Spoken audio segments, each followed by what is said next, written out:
八木山上空晴れていますが、この時間西部の山沿いを中心に雨が降っています。今朝の人間アメダス仙台市青葉区錦ヶ丘のゴン安野さん、時折強風で雨がパラパラ降る朝といただきました。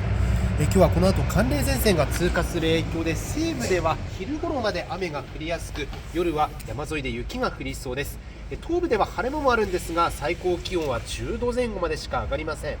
そして等圧線の間隔がだいぶ狭くなりますので、この後は東部を中心に西寄りの風が強まりまして、夕方まで強風に注意が必要となりそうです。